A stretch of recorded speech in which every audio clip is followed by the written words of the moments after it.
Mga kabarangay, naranasan mo na ba ang pagsamantalahan at hamakin ng taong sana'y inaasahan mong magmamalasakit sa'yo? Pihadong mahirap po ang malagay sa ganitong klase ng sitwasyon. E paano kung madagdagan pa ng isang agam-agam ang buhay mo? Paano naman kung halimbawa ay nakahiga ka na sa kama, hihiga ka pa ba sa banig dahil lang sa pagpili ng taong mas minamahal mo? Ang daming tanong ng inyong papadudot, hindi po ba? At masasagot lang natin lahat ng yan kung ikaw ay tututok sa ating programa hanggang 3:00 ng hapon. At para hindi na po kayo mabitin pa sa kung ano ang sagot sa mga tanong na yan, ay pakinggan po ninyo ang Barangay Love Stories number 1. Laksan at ipagsigawan sa mga kabarangay na ikaw ay proud to be kapuso sa pakikinig ng number 1 FM radio drama sa Mega Manila at buong Pilipinas.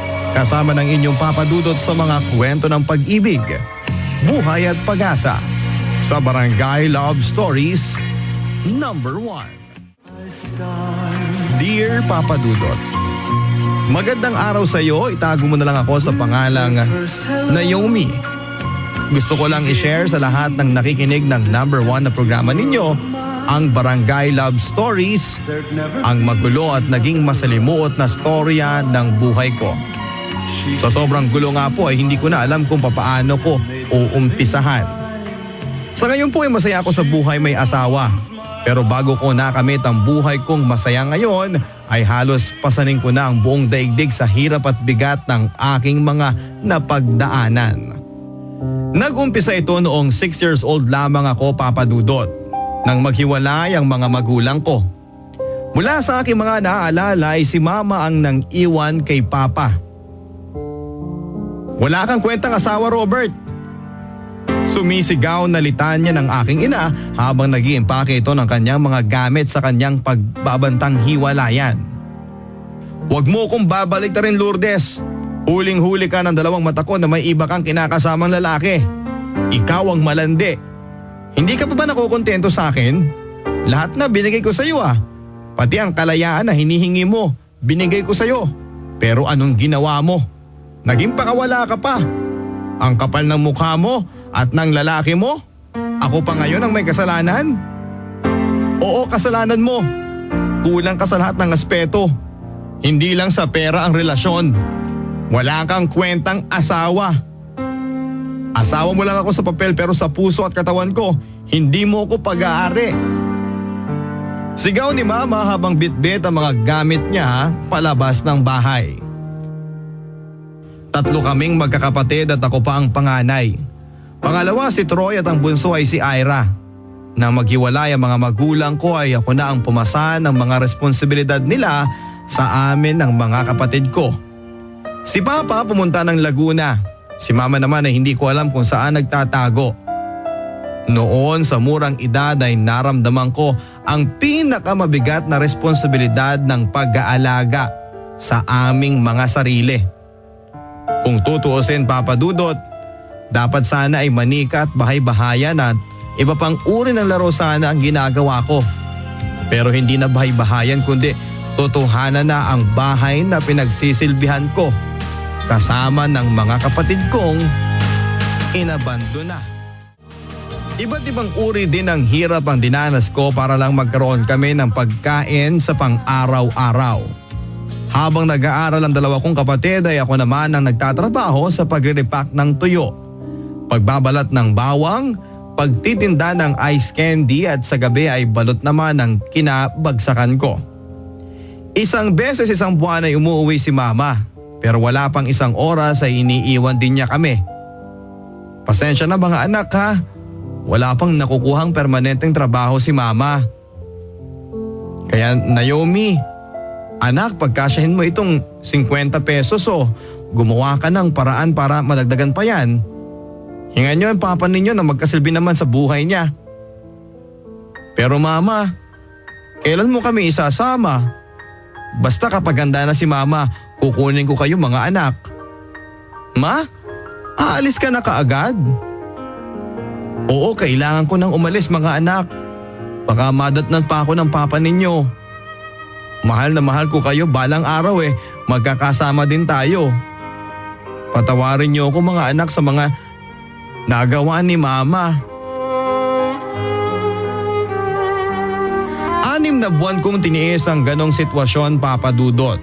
Hanggang dumating si Lolo Buloy, ang tatay ng aming ama. Ayon sa kanya, isasama daw niya ako sa Laguna sa aking ama.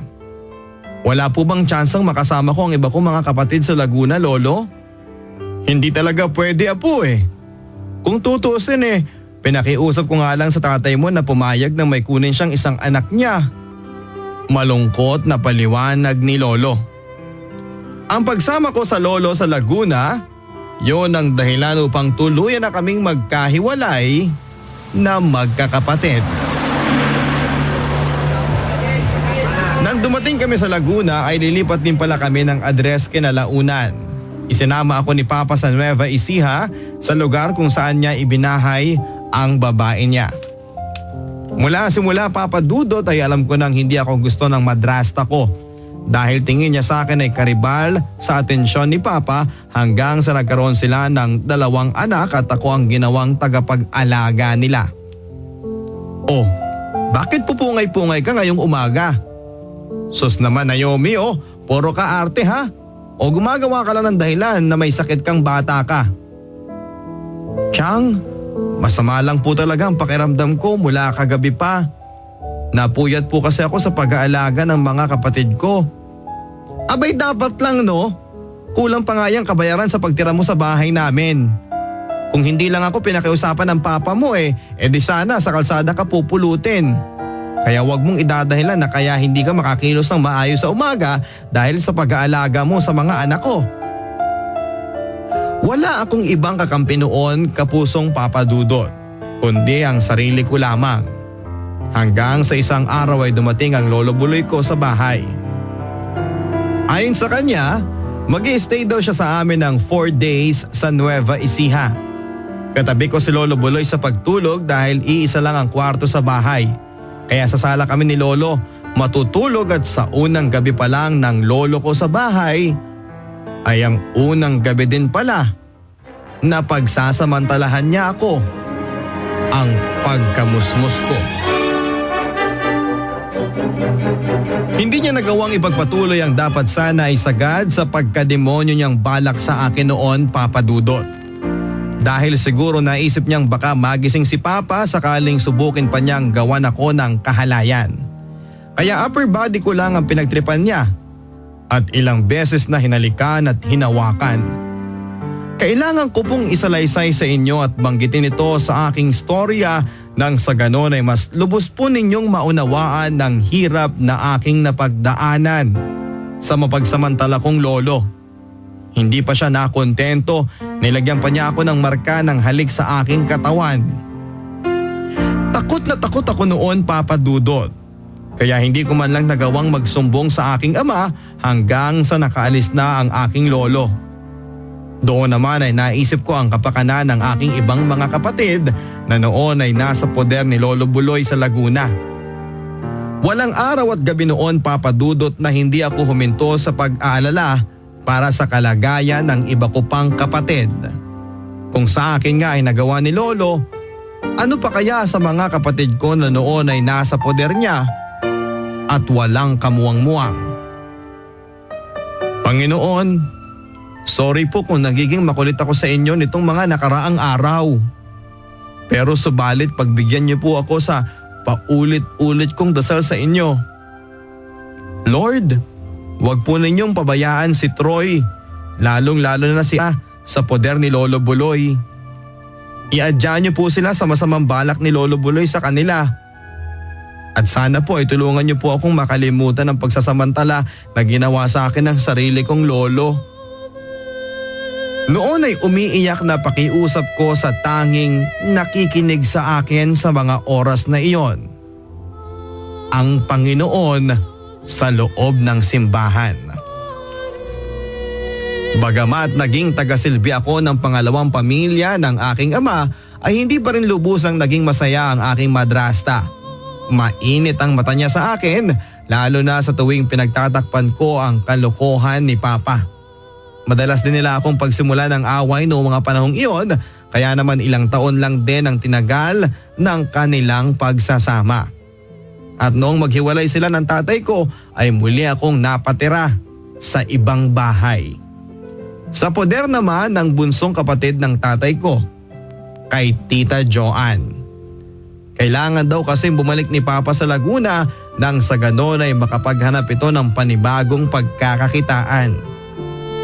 9 years old lang ako noon at sa murang edad ay napasabak agad ako sa pag-aalaga ng autistic na anak ni Tita Joanne. Matanda lang ako ng 1 taon sa batang aking inaalagaan. Sa isang compound kami tumutuloy noon kaya naman marami ding taong araw-araw naming nakakasalamuha. Isa na rin sa mga nakilala ko doon ay si Jorix. Isa sa mga naging kapitbahay ko at matalik ding kaibigan. Buti na lang andito ka, Jorix. Nawawala ang pagkabugnod ko at pagod sa pag-aalaga sa pinsan ko. Sana lang din kagaya mo ay makapag-aral din ako sa pasukan. Sabi ko sa kanya. Bakit hindi mo subukan na hilingin sa Tita Joanne mo? Total malaki naman ang naitutulong mo sa kanila, hindi ba? Sagot naman ni Jorix. Sa bagay, hindi naman siguro masamang magbaka sakali, hindi ba? Kung pumayag, masaya. Pero kung hindi, okay lang siguro. Ang mahalaga ay nasabi ko sa kanya na may interes muli ako magbalik eskwela. Pagkatapos ng 1 taon kong pamamasukan kay Tita Joanne ay naging mapalad naman ako na pagkalooban niya ng pagkakataong makapag-aral.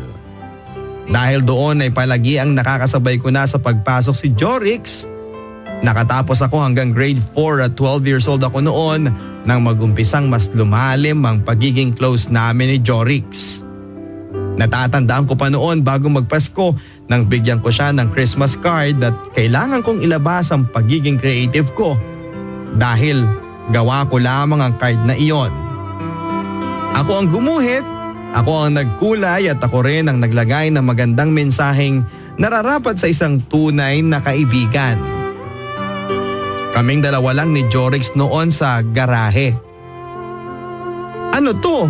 Tanong ni Jorix sa akin nung inabot sa kanya ang gawa kong Christmas card para sa kanya. Basta, sana lang nagustuhan mo yung regalo ko sa'yo ngayong Pasko. Hindi yan mahal pero pinaghirapan ko naman yan at sana magustuhan mo nakalagay na mensahe sa loob. Dear Jorix, salamat sa pagiging mabait mo sa akin. Dahil sa'yo, nawala ang lungkot ko. Dahil natagpuan ko sa iyo ang isang tunay na kaibigan. Maligayang Pasko. At sana, huwag kang magbabago sa akin. Naomi. Salamat! Maiksing sagot ni Jorix sabay ngiti na parang nakakaloko. Ang pangit naman ng drawings mo sa card mo, kamukha ng gumawa. Natatawang hirit pa niya sa akin. Dahil doon ay pilit ko namang inagaw sa kanya ang card na gawa ko. Hindi ko bibigay sa iyo to kahit pangit to. Gusto ko pa rin siya kasi espesyal na to dahil gawa mo. Sabi niya kasunod ng mabilis na paghalik niya sa mga labi ko. Dahil doon papadudot ay bigla akong napahinto at natulala. Dahil sa ang totoo ay si Jorix, ang first kiss ko.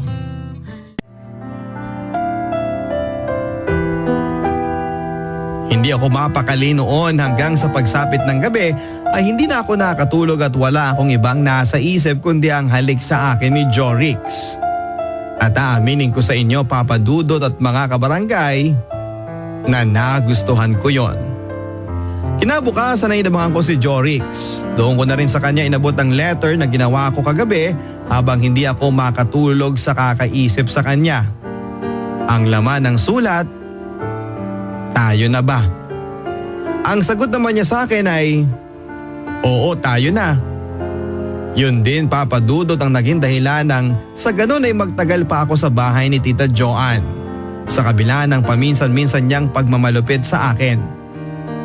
Ako pa rin kasi ang yaya ng anak niyang may sakit at madalas na pag-away ng mga gawaing bahay habang ako ay nag-aaral. Hindi yun madali papadudot kaya naman hindi ko na na-enjoy ang kabataan ko. April 2008 nang malaman ng Tita Joan ko ang tungkol sa amin ni Jorix. Sige na Naomi, isang smack lang bago ako umuwi sa amin. Baka may makakita sa atin. Mabilis lang naman to At sakto naman na humalik sa akin si Jorix ay siya namang pagdaan ng Tita Joan ko. Aba naman talagang may panahon ka pa palang kumerengkeng bata ka no? Mana ka sa ina mo, malandi. Umuwi ka sa bahay ngayon din.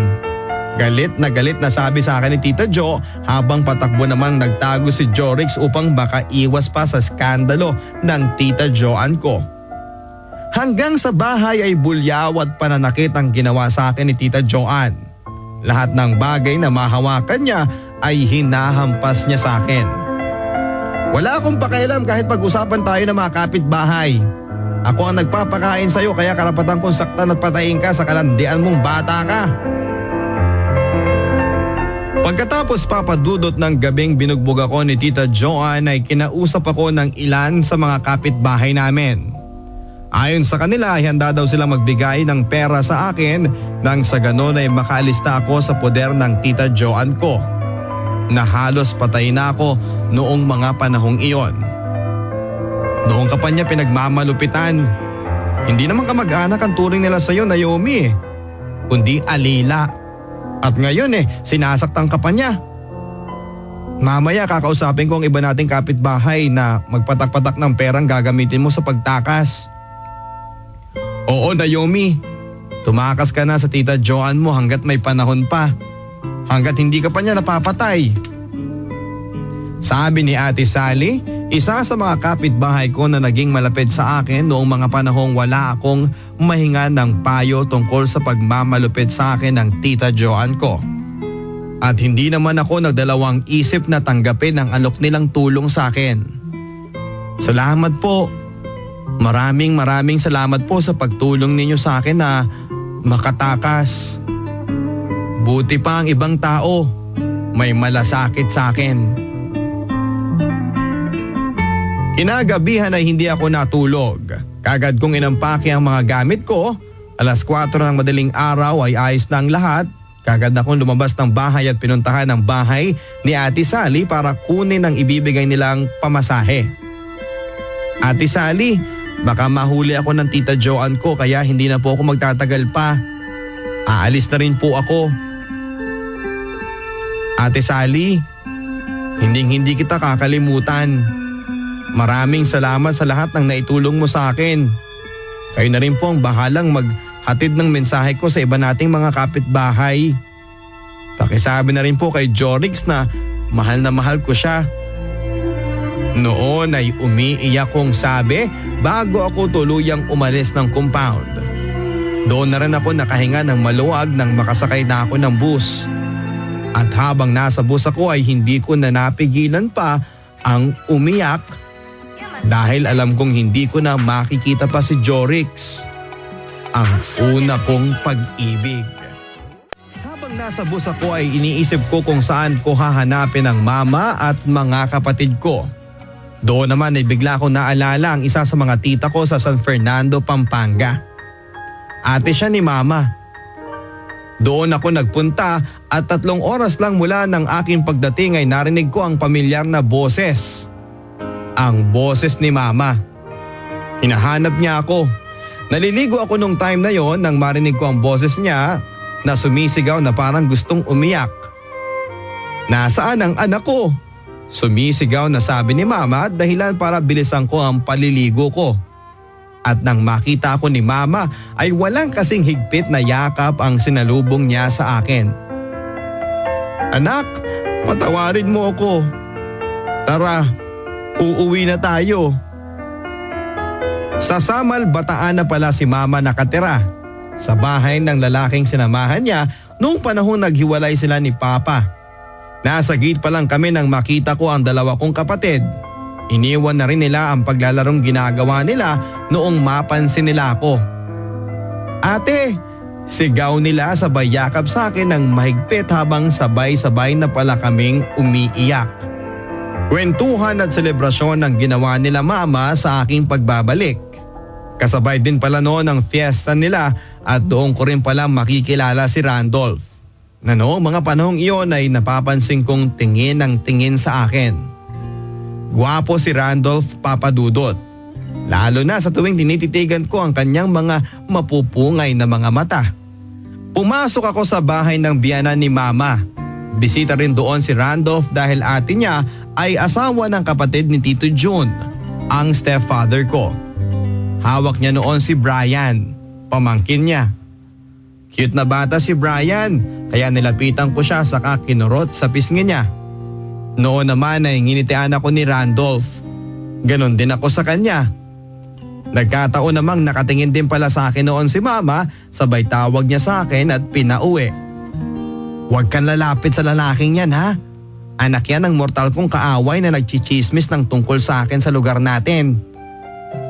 Nalungkot ako pero sinunod ko pa rin si Mama kaya naman lumabas na ako. Galing ako noon sa tindahan at papasok na sana sa gate nang makasalubong ko si Randolph at nakakagulat nang bigla niya akong kausapin. Hi, pwede ko bang makuha yung number mo? Kanina pa kasi kitang pinagmamasdan eh. Ang ganda mo. At kung okay lang sa'yo, gusto ko sanang makipagkaibigan. Hindi ko alam kung bakit pero walang pagdadalawang isip kong binigay sa kanya ang number ko. Kaya kahit papaano ay nakakapagkumustahan kami sa text noon. Malapit na ang pasukan kaya inutusan ako ni Mama na umuwi sa bahay ng lolo ko, tatay ni Mama, para kunin ang mga ibibigay sa aming school supply ng kanyang kapatid. Ilang araw din kami nagstay doon hanggang sa isang gabing naiinip ako sa bahay kaya lumabas ako. Pupunta sana ako noon sa burger house nang biglang may tumawag sa pangalan ko. Paano nangyaring may nakakakilala sa akin dito? Kaya naman pilit kong tinanaw kung saan ang gagaling ang boses na tumatawag sa pangalan ko. Doon ko natanaw ang isang lalaki na kumakaway sa akin. Nakatayo siya sa paradahan ng tricycle. Napangiti ako dahil nakilala ko na siya. Walang iba kundi ang gwapo at may mapungay na mata. Si Randolph. Kumusta ka na, Randolph? Bati ko sa kanya na nakangiti. Eto, ayos lang naman. Saan bang punta mo ngayon? Dyan lang. Ikot at tambay lang ng konti. Nakakainip eh. Sagot ko naman sa kanya. Hindi pa rin nagbabago si Randolph. Palaging nakasmile pa rin. Ganon ba? Sama ka na lang sa amin. Mag-stroll tayo. Huwag kang mag-alala. Di naman kita pababayaan eh. Sige basta ba sagot mo ko eh. Walang kasing ganda ng paligid, Papa Dudot, sa aming pag-stroll. Amoy ko din ang mabangong simoy ng hangin ng probinsya.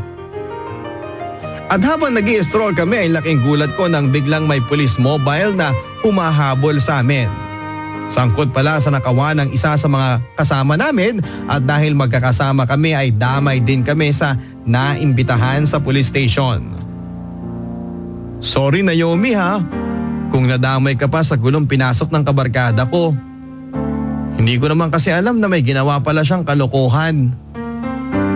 At ayos lang sa akin kung iwanan mo na kami sa presinto. Bulong na sabi sa akin ni Randolph. Magkakasama tayong dinala dito ng mga pulis, kaya magkakasama tayong aalis. Isa pa, hindi naman talaga ikaw ang kailangan nila eh. Ngumiti siya sa akin noon at nagpasalamat ng mapatunayan na isa lang sa mga kasama namin ang may kasalanan. Pinalabas na kami ni Randolph at iba pang mga kasama namin.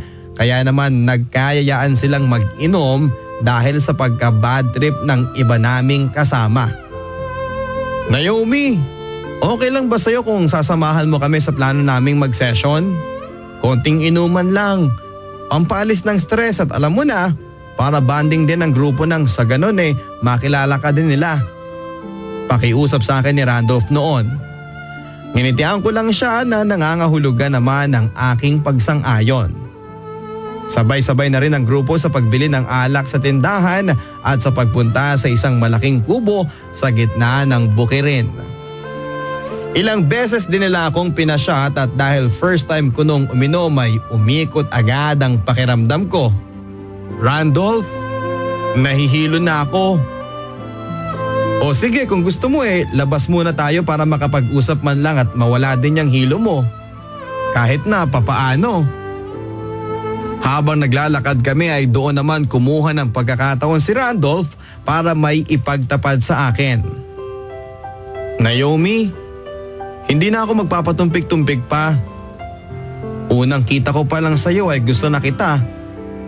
Sabi ni Randolph kasunod ng matamis nitong halik sa mga labi ko. Walang kasing tamis ang halik na yon, Papa Dudot, na nagdulot sa akin ng walang kasing sarap na pakiramdam, kaya naman hindi ko na rin naitago sa kanya ang tunay ko ding nararamdaman. Randolph, huwag kang mag-alala. Gusto rin kita. Pagkatapos nun ay niyakap niya ako ng mahigpit.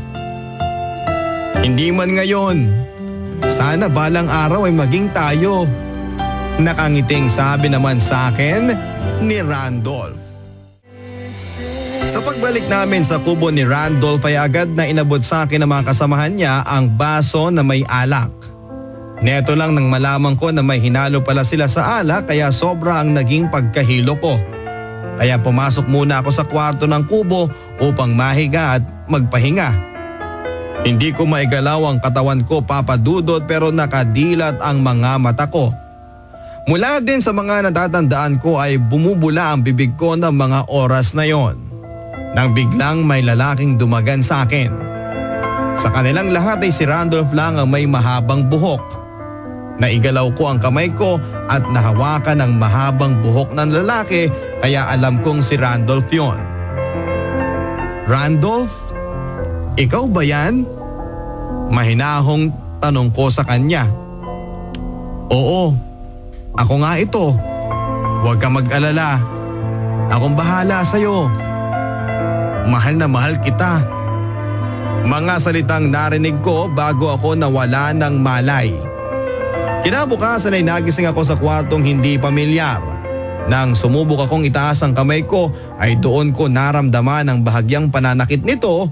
Sumubok akong tumayo noon pero nararamdaman ko ang pagkahilo. Nang biglang bumukas ang pinto, si Julius ang nakita kong papasok. Okay ka lang ba? Tanong niya sa akin. Tumango lang ako habang pilit na inaalala ang mga huling kaganapan sa inuman kagabi. Dito ka na muna namin dinala kasi sobrang lasing mo kagabi. Lasing na rin kaming lahat, lalo na ikaw kaya hindi ka na namin hinatid sa bahay ni Lolo Minong. Alam mo na, baka patayin kami nun eh. Nakakapagtaka at bakit lolo ang tawag niya sa lolo ko. Ayon pa kay Julius ay malayong kamag-anak ko daw siya. Ayos lang ba kung magpasundo na lang muna ako sa kaibigan ko? Oo, ikaw ang bahala basta kaya mo nang lumakad. Kagabi kasi pasuray-suray ka pa. Agad namang dumating ang sundo ko pero noon ay kasama na niya si Lolo Minong. Wala naman akong narinig na sermon sa kanya, yun nga lang ay kita ko sa mukha niya ang pagkadismaya sa ginawa kong pakikipag-inuman. Sa bahay naman ay diretso na ako sa CR at pag upo ko ay nakita kong madaming dugo ang underwear ko. At para bang mabilis na alaala ang pumasok sa isipan ko kung sino ang mga huling kasama ko kagabi. Si Randolph. Agad ko siyang tinext noon. Randolph, pwede ba tayong mag-usap mamaya? Importante lang tungkol sa nangyari kagabi. Ang kailangan nating pag-usapan. Sa tambayan namin ang lugar kung saan kami nagkitang dalawa. Randolph, tungkol sa nangyari kagabi. Oo, Naomi. May nangyari sa ating kagabi at handa akong panagutan ka. Huwag kang mag-alala. Hindi kita tatalikuran. Mahal na mahal kita at handa akong panagutan ka. Randolph, mahal din kita. Yun lang ang maiksing sagot ko sa kanya.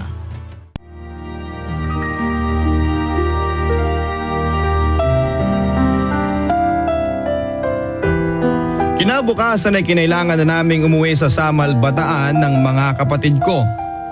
Wala akong ibang pinagsabihan kundi ang ate ni Randolph na si Ate Cathy. Wala naman ako magagawa na Yumi eh. Lalo na ngayong may nangyari na sa inyong dalawa ng kapatid ko. Ang mahalaga ay mahal nyo ang isa't isa. Huwag kang mag-alala. Boto ako sa iyo para sa kapatid ko. Kaya lang sana huwag ka ding magpadalos-dalos. Bata pa kayong dalawa at may tamang panahon sa pagpapamilya. Maraming salamat Ate Cathy. Pinagkakatiwalaan kita at susundin ko ang payo mo. Sagot ko naman sa kanya. 2 linggo ang lumipas Papa Dudut ay muli kami nagkita ni Randolph. Ayon sa kanya, miss na raw niya ako at magkita kami sa bahay ng tiyo niya. Isang gabi kami nagstay doon at muli sa pangalawang pagkakataon ay may nangyari sa amin. Mga halik na may kasamang tawanan pa. Sabay seryosong sabi sa akin ng I love you. Sa puntong iyon mga kabarangay ay aaminin ko ng pareho din ang nararamdaman ko sa kanya. Yun din ang dahilan kung bakit ako nagpapaubaya sa kanya. Pero makalipas ng 1 buwan ay di pa rin ako dinadatnan kaya natakot ako. Umalis ako ng bahay at nagiwan ako ng isang note sa lamesa para kay Mama. Ma, sana mapatawad mo ko sa pagkakamaling nagawa ko. In love po ako kay Randolph at may nangyari na sa amin. At hindi ko po alam kung paano aaminin sa inyo na hanggang ngayon ay hindi pa rin ako dinadatnan. Kalakip din ang sulat na yon ng iba pang detalye tungkol sa nangyari sa amin ni Randolph at sa status ng aming relasyon at kung gaano ko ito kamahal. Kinabukasan din ay nakarating sa akin ang balitang hinahanap ako ni Mama at ayon sa text na natanggap ko mula sa aking tita ay inatake daw sa puso si Mama at kailangan naming magkita ni tita sa isang lugar upang mapayuhan niya ako ng dapat kong gawin. Pagdating ko sa lugar na yon ay nakita ko si Mama na nakaupo at umiiyak habang nakatingin sa akin. Napansin ko na malapit pala ang lugar na yon sa police station. Kailangan mong aminin lahat sa mga pulis anak. Ang totoong nangyari noong gabing iyon. Pagkukumbinsi ni Mama na magtapat ako sa policewoman na kaharap namin. Bagamat labag yon sa aking kalooban ay wala na akong nagawa pa. Agad na sinampahan ni Mama ng reklamo at kaso si Randolph at ang mga lalaking kasama namin sa inuman na yon. Iyak lang ako ng iyak noon Papa Dudut dahil parang nilaglag ko si Randolph sa pagsang-ayon sa mga gustong mangyari ni Mama. Mahal na mahal ko si Randolph pero bakit ako ang maghahabla laban sa kanya? Sa telepono ay nagkausap pa kaming dalawa ni Randolph. Huwag kang mag-alala. Mahal na mahal kita Naomi. Hindi magbabago ang pagtingin ko sa iyo kahit na ano pa ang mangyari. Nagtago na lang sa bata si Randolph at mga kasamahan niya. Simula noon ay doon ako naging ganap na rebelde kay Mama. Ilang buwan ko ding hindi kinausap si Mama at sa tuwing may pagkakataon ay nagdadabog at nagtatapang-tapangan ako sa kanya. Naiinis ako sa mga ginawa nilang pakikialam sa buhay ko. Ilang buwan ding ganon ang takbo ng buhay ko hanggang sa dumating ang araw na nagkasagutan kami ni Mama. Bakit ka ba ganyan? Ako ang nanay mo pero sa mga kinikilos mo parang mortal mo kong kaaway. Bakit? Sinong pinagmamalaki mo? Si Randolph na duwag? O, bakit nasaan na siya ngayon? Parang malaking daga na nagtatago sa lungga niya at hindi kayang harapin ang asulto niya sa batas. Diyos ko naman anak ko, kung mahal ka ng lalaking yon, edi sana hindi na siya nagtatago ngayon. Sumisigaw na sabi ni Mama noon. Dahil tinakot mo siya Mama. Kung tutuusin nagmamahalang kaming dalawa at hindi ko siya gustong ireklamo. para magkaproblema siya sa batas, pero ikaw lang ang may gusto noon na sirain ang relasyon naming dalawa. Umiiyak na sabi ko naman kay mama. Hindi pa ako nakontento, Papa Dudut. Sinumbat ko na rin sa kanya ang lahat ng mga nangyari sa buhay ko, na lahat ay kasalanan niya. Ma, kung hindi mo sana kami pinabayaan ng mga kapatid ko, kung hindi ka sana naunang nagloko kay Papa, di sana buo pa ang pagkatao ko ngayon. Dahil hindi ko kailangang humingi ng pagmamahal sa ibang tao. At hindi sana ako lumayas. Muling sa paulit-ulit na pagkakataon sa buhay ko ay lumayas na naman ako sa poder ng aking ina. Nakitira ako sa mga kakilala ko at mga kaibigan. At upang mabuhay at magkapera, nireto ako ng kaibigan kong bakla na makapasok sa isang bar. Noong umpisa, hindi ko gusto ang trabahong iyon. Sino bang babae ang gustong ilantad ang kanyang sarili sa iba't ibang lalaki para magkapera? Pero nakasanayan ko din yon. Iyon din kasi, Papa Dudut, ang hanap buhay na tumulong sa akin upang makapag-aral ang mga kapatid ko. Ang pagiging babaeng mababa ang lipad. Sa loob ng bar ay nakilala ko ang tiyo ng kaibigan ko na itago na lang natin sa pangalang Joel. Naging magka-text kami at isang gabi nilabas niya ako. Sa trabaho ko sa bar ay hindi na bago sa akin ang makakita ng mga taong lulong sa droga. Isa na doon si Joel na siya ring nagturo sa akin kung papaano gumamit. Masaya kaming dalawa sa tuwing sabay kaming tatamaan ng epekto ng droga. Wala din akong pakialam noon sa kung ano ang maaaring masamang mangyari sa akin. Basta ang mahalaga ay masaya lang ako sa oras na yon. Umalis ka na sa bar, Naomi. Sumama ka na lang sa akin. Ibabahay kita. Pag-aalok sa akin ni Joel. Kailangan kong maging matalino at mabilis sa pagdidesisyon, kaya naman walang pagdadalawang isip na sumama ako sa kanya. At aaminin ko sa inyo, mga kabarangay, na hindi ko mahal si Joel. Pero noong isang buwan pa lang kaming nagsasama at mabuntis niya ako ay natutunan ko na rin siyang mahalin kahit papaano. Akala ko noon ay sa pagbubuntis ko ay mas magiging matibay ang binubuo naming relasyon, pero hindi pala. Nagkamali ako sapagkat doon na rin napadalas ang aming pagtatalo na nauuwi pa sa sakitan. Kuya ni Joel ang dahilan ng lahat. Dahil sa impluwensya nito at pagsasabi kay Joel na ibang ama ng pinagbubuntis ko. March 4, 2009 nang pinanganak ko ang panganay namin ni Joel. At 9 months pa lang noon ang baby ko nang muli na naman akong magdalang tao. Sa mga panahong ding yon ay lulong na ako sa droga sa edad na 15. Araw-araw kaming nag-aaway ni Joel.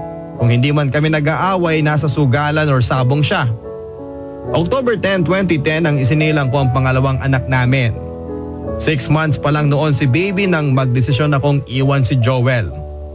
Wala pa rin kasing pagbabago sa pagsasama namin, puro dusa at pighati lamang. Ginagawa lang niya akong palahian. Kailangan ko namang maghanap ng ginhawa sa buhay. Na mahahanap ko lamang kung iiwanan ko si Joel. Hahanapan ko ng ibang paraan sa ibang lugar. Umuwi ako kasama ng 2 anak ko sa bahay ni Papa sa Caloocan na noong panahong yon ay may asawa at mga anak na rin. 3 araw pa lang kaming nandoon nang maisipan kong kalikutin ang sipin ni Papa nang makita ko ang pangalan ng mama ko sa inbox. Nagtaka ako dahil alam ko na hindi na sila close o nag-uusap man lang. Nagulat ako sa nabasa kong iyon. Ngayon nandyan na ang anak mo, huwag mo siyang pabalikin kay Joel. Noon pa namin gustong sabihin sa kanya to pero hindi namin magawa dahil nagbanta si Joel kay Ira. Sa kapatid niya, napapatayin niya ang ate Naomi niya kapag nagsumbong ito. Ginahasa ni Joel si Ira, ang bunso kong kapatid, noong April 9, 2009. 1 buwan pa lang noon ang panganay ko. Halos gumuho noon ang mundo ko, Papa Dudut, sa mga nalaman kong katotohanan. Hindi ko rin namalayan na nasa harapan ko na pala si Papa sabay agaw ng sipi niya sa akin. Anak, nabasa mo na ba ang mensahe? Papa Dudut, April 10, 2010 nang napansin kong naging simula iyon ang pag-iwas ni Ira kay Joel. Nung umaga ding yun ay nagising akong wala sa tabi ko si Joel. Yun din pala ang panahong may ginawa siyang kababuyan sa kapatid kong si Ira. Iyak lang ako ng iyak noon, Papa Dudut. Parang dam sa dami ng luhang pumatak ang aking mga mata. At upang makalimot ay nagpakalasing ako. Habang umiiyak ay tinitigan ko ang dalawa kong anak na natutulog. Okay ka lang ba? Ang mga salitang narinig ko kay Kuya, panganay kong kapatid sa naunang pamilya ni Papa. Pero hindi na ako sumagot pa. Nakatulog na lang ako sa pagod ng pag-iisip at pag-iiyak. Makalipas ng ilang araw ay nag-decide ako makipagkita kay Joel. Ibigay mo sa kanya ang panganay niyong anak. Hindi mo kailangan pasanin ang lahat ng responsibilidad sa mga bata. Turuan mo ang asawa mo na maging tatay din ng anak niya. Hindi yun nagpapakasarap siya sa buhay niya na wala man lang ginagawa. Bili ni Papa sa akin bago ko kausapin si Joel.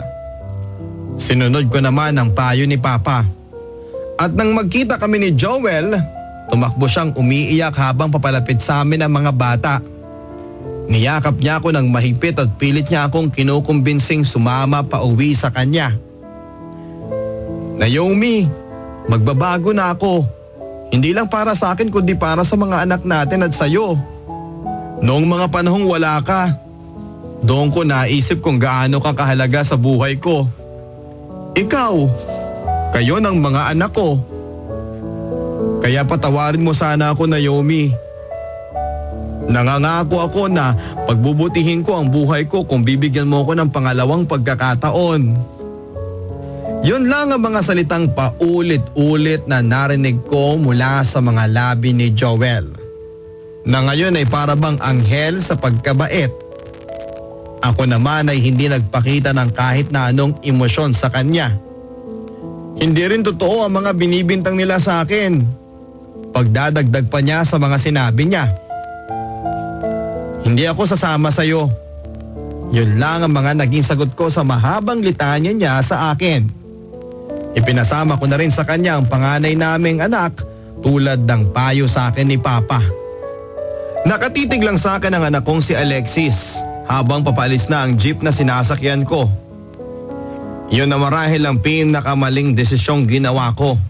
Ang mahiwalay sa akin ang panganay kong si Alexis. Walang gabing hindi ko iniyakan ang pagbibigay ko kay Alexis sa tatay niya. At upang umano'y makalimot sa pagkami sa aking anak, ilang linggo lang ang lumipas ay pinauwi ako ni Mama sa Bacolod. Kasama ang bunso kong anak, pero ilang buwan pa lang ako doon ay nag-umpisa na ulit kaming mag-away ni Mama. Yan nga ba sinasabi ko sa iyo, Naomi? Hindi ibig sabihin na wala kang asawa at nalulungkot ka kukuha ka na naman ng bagong batong ipupukpuk mo sa ulo mo. Pero ma, matanda na ako. Oo nga, tumanda ka na lang pero wala ka pa rin pinagkakatandaan. Bulyaw ni Mama. Pero imbis na huminto ako ay patuloy pa rin ako sa ginawa kong pangangatwiran. Sawang-sawa na ako sa iyo, Naomi. Mabuti pa para matauhan ka lumayas ka ngayon din. Isama mo rin ang anak mo. Noong mga panahong iyon ay 9 na buwan pa lang ang bunso kong anak. At tulad ng utos ni Mama, lumayas nga ako sa poder niya sa Bacolod pero mas pinili kong iwanan sa kanya ang anak ko dahil wala akong kapera-pera noon. Umalis ako ng bahay, napansin ko na lang na sinundan pala ako ni Remo. Si Remo ang bago kong boyfriend. Wala ka namang ibang pupuntahan na Naomi, hindi ba? Kaya kung gusto mo, dito ka na lang sa bahay tumira kasama ko. Ilang buwan din kaming tumira sa iisang bubong ni Remo, Papa Dudut, na parang mag-asawa bago ako pinatawad ni Mama. Pero hindi na ako bumalik sa bahay namin. Ayon kay Remo, hindi daw siya papayag na muli akong saktan ni Mama. Ilang buwan ang lumipas, kailangan ko na ring magpaalam kay Remo. Hindi kasi practical, Papa Dudut, kung iaasa ko lang kay mama ang pagpapalaki sa anak ko. Alam kong hindi niya kakayanin, kaya't kailangan ko muling bumalik sa Maynila upang makapagtrabaho. Doon ay muli akong nagparamdam kay Joel, hindi para sa kanya kundi para sa panganay kong anak na nasa poder niya. Joel, si Naomi ito. Nagbalik na ako ng Maynila para magtrabahong muli. Gusto ko sanang madalaw ang anak ko. Oo, kahit na anong oras pwede mong gawin yan. Kung gusto mo dito ka na rin tumuloy sa dati nating bahay. Wala nang ganun, Joel. Makikipagkita lang ako sa'yo para sa anak natin. Yun lang. Pero hindi huminto si Joel, mga kabarangay, sa pagkukumbinsi sa akin na magsama kaming muli. Pumayag ako sa gusto niya na subukan naming ayusin ang pamilya namin. Pero hindi na talaga kayang mabuo ang minsang nawasak na. Naghiwalay ulit kami ni Joel, makalipas lang ng ilang buwang pagsasama. At upang makaiwas sa gulo na nilikha ni Joel, bumalik na lang ako sa Bacolod sa poder ni Remo.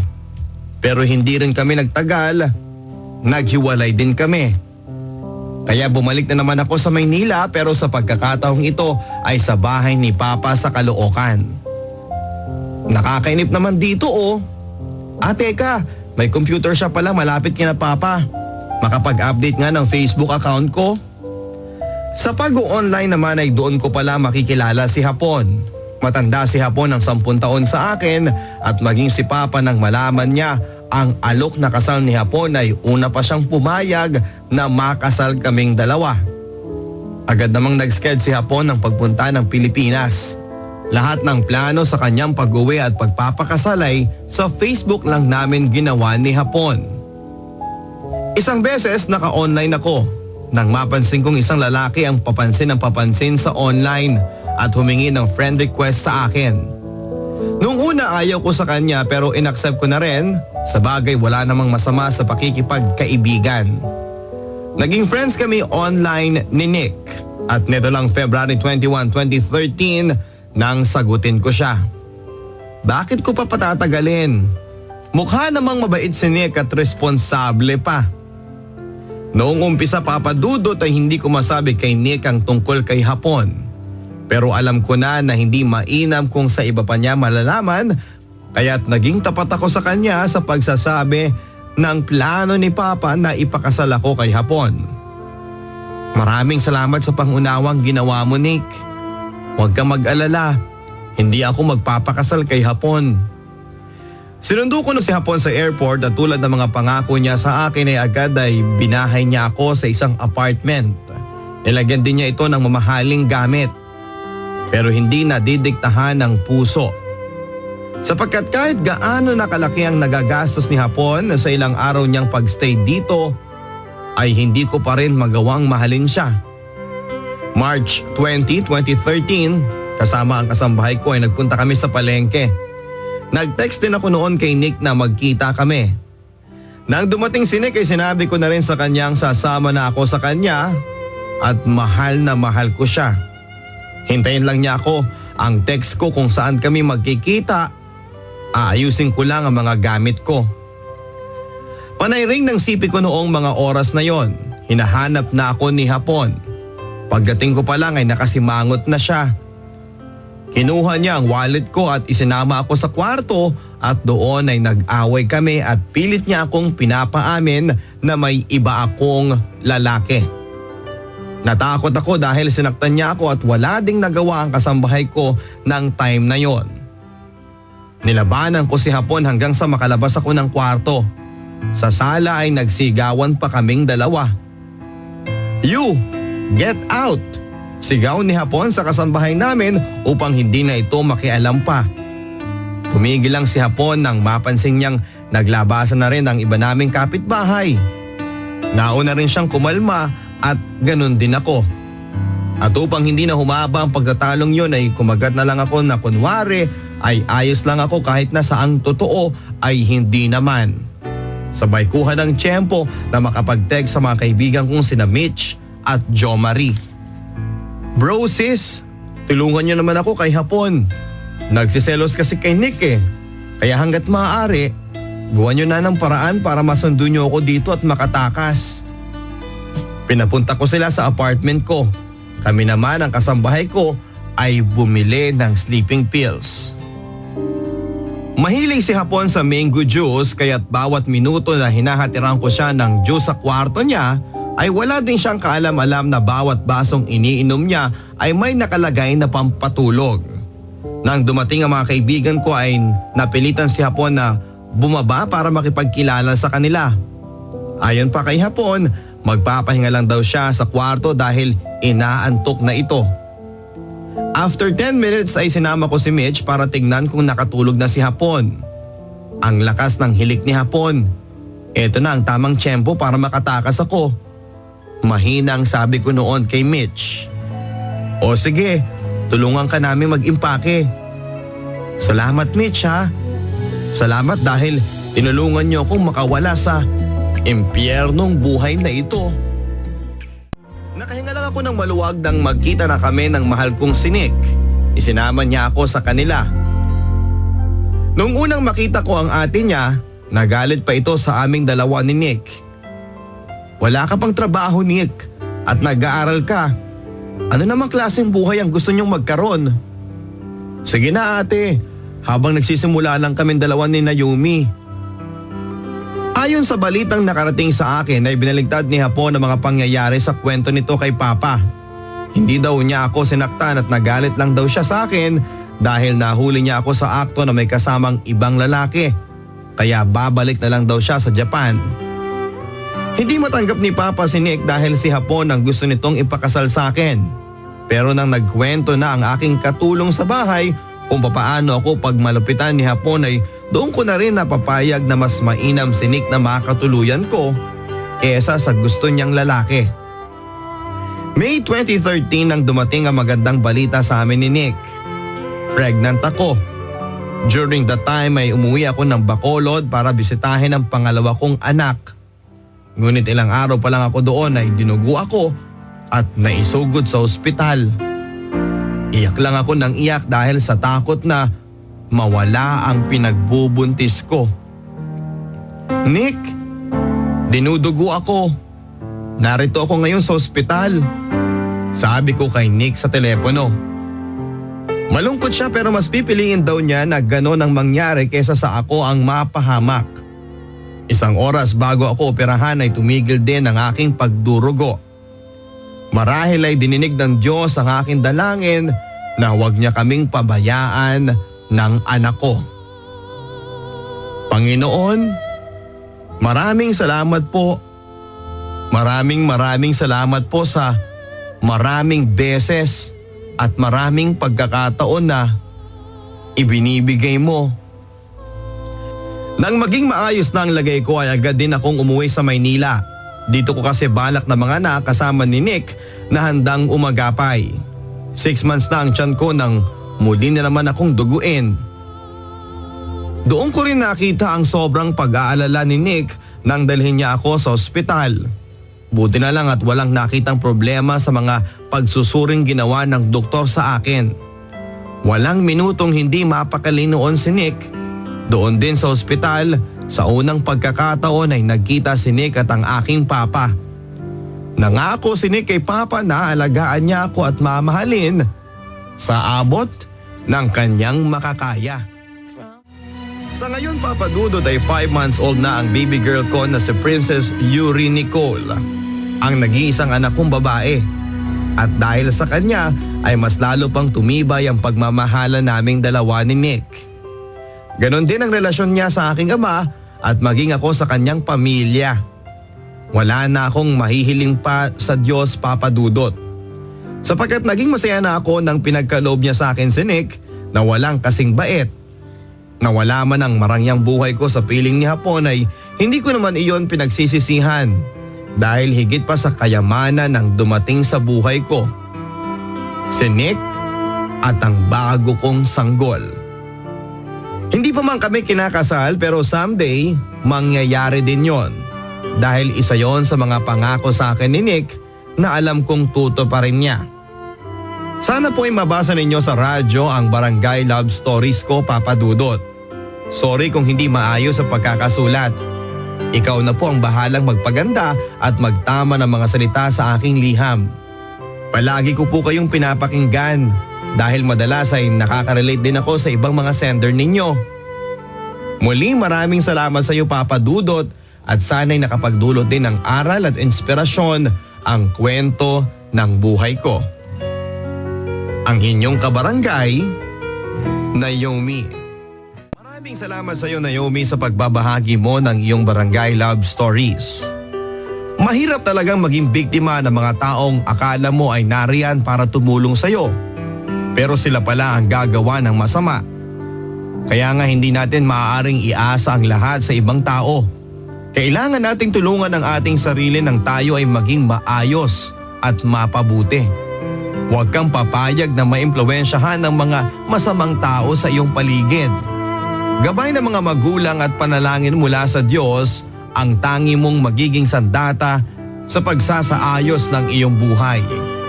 I-focus mo ang sarili mo, Naomi, sa pag-aalaga ng iyong mga anak at pagmamahal kay Nick.